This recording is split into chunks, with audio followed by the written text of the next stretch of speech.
Just added to our fully hands-on tiny house building workshop in North Carolina coming up in April. We have Sarah McClellan, a treehouse dweller and builder, and Alex Eves, a tiny house box truck dweller and filmmaker as well. Details through relaxshacks.com or in the description below. Hey, what's up guys? Deek, relaxshacks.com. Want to show you something really quick little video right here about a heating system that's been in our family for almost 40 years that has served us very well. I was almost gonna get rid of it when I was cleaning out my shed. It's a hand-me-down. Almost was gonna sell it, and I probably only get like 40 bucks for it, maybe 50 bucks, but I said no because the thing is just too cool and works too well still. So let me show you. So I have a whole series going on where I'm showing you the progress of this kind of art studio slash woodworking space I'm building in my backyard on the extreme cheap. And as I'm working out here, I dug this out of my shed. This is something we've had in the family since 1984. It's an old kerosene heater, and it has served us well over the years. I was about to list it on Facebook Marketplace because I have too much stuff. I got to start just getting rid of stuff, but something like this is so useful in the event of a blackout. You know, we get a lot of nor'easters up here near Boston, and I've always loved as a kid the glow that this gives off. It runs in kerosene. Here in Massachusetts, at least, it's very hard to find kerosene. But still possible. It has a, in fact, kerosene heaters are illegal in Massachusetts. This one's like not grandfathered in, but old school. I gotta wipe this thing off because I literally took it from my shed and didn't even clean it up. I just want some heat in here. We used to, during Hurricane Gloria, when we lost power for 7 to 10 days somewhere in the midst there down in Connecticut, where we got hammered, we were cooking, you know, soup and all things on the top of this too.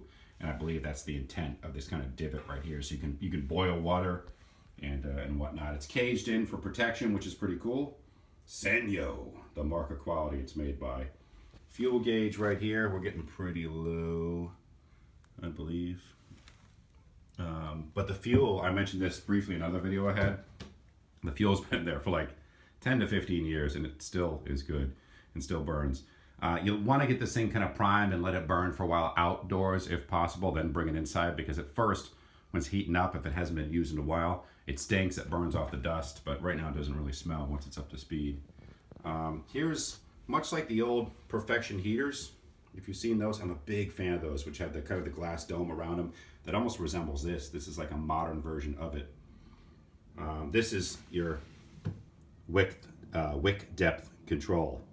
So if you want it to be hotter, you know, the wick goes up higher, which is located behind this glass here. I'll actually show you real quick. So yeah, as I lift it like that.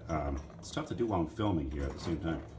You can, I won't do it. You can lift it up and actually see the wick and see the fire, but as I lift it, it's giving it way more oxygen than it should, and that's where you're getting those puffs of flame right there. It needs to be wiped down, like I said. It has an anti-tip mechanism, which you can see is run by this little gauge here. So as long as it hangs more or less vertically and doesn't deviate, this continues to burn. If it tips over or it's leaning too much, it automatically shuts off, which is a nice little feature. Kerosene only. This thing is not that expensive. You still can find some versions of these, some old school ones, and they're still manufactured, a couple people out there.